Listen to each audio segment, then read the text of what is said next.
रतन टाटा यांच्या निधनाने संपूर्ण देश हळहळला होता। देशासाठी त्यांनी उद्योगासह सामाजिक क्षेत्रात सुद्धा मोठं योगदान दिलंय। त्यांच्या पश्चात त्यांची कोट्यावधींची संपत्ती नक्की कोणाला मिळणार याची चर्चा असताना रतन टाटा यांचं मृत्यूपत्र नुकतंच उघडण्यात आलं।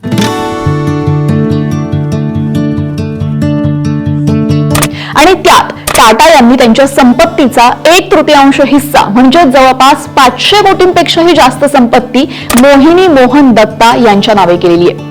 रतन टाटा आणि दत्ता यांच्यातील नात्याबद्दल फार कमी लोकांना माहिती आहे। टाटा कुटुंबासाठी सुद्धा ही बातमी अत्यंत धक्कादायक आहे। त्यामुळे मोहिनी दत्ता नक्की कोण आहेत याविषयी आता कुतूहल निर्माण झालेलं आहे। स्टॅलियन या ट्रॅव्हल एजन्सीचे मालक होते। त्यांचं वय 80च्या आसपास असावं।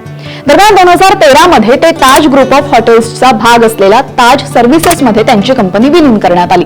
दत्ता आणि त्यांच्या कुटुंबाची स्टॅलियन मध्ये 80% हिस्सेदारी होती, तर 20% भागीदारी टाटा इंडस्ट्रीज कडे होती। दरम्यान दत्ता यांच्या मुलीने 2015 पर्यंत ताज हॉटेल्स मध्ये काम केले आणि त्यानंतर 2024 पर्यंत टाटा ट्रस्ट मध्ये काम करायला सुरुवात केली। रतन टाटा वयाच्या 24व्या वर्षी जमशेदपूर मध्ये दत्ता यांना भेटले आणि त्यांनी मला मोठी मदत केली आणि मला घडवलं असं रतन टाटा यांनी नमूद केलेले। ते एकमेकांना जवळपास 60 वर्षांपासून ओळखत असल्याचा दावा दत्ता यांनी केलेला आहे।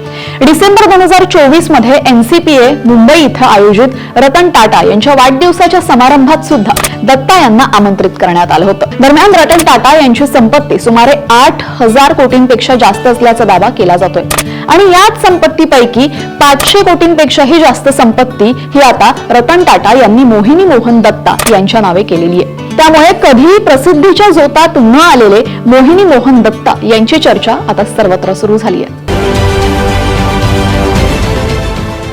देश विदेशातील प्रत्येक घडामोडींचे लाईव्ह अपडेट मिळवण्यासाठी आता साम टीव्हीच्या सर्व सोशल मीडिया प्लॅटफॉर्मला लाईक, फॉलो आणि सबस्क्राईब करा। तसंच सर्व नोटिफिकेशनसाठी बेल आयकॉन प्रेस करायला विसरू नका।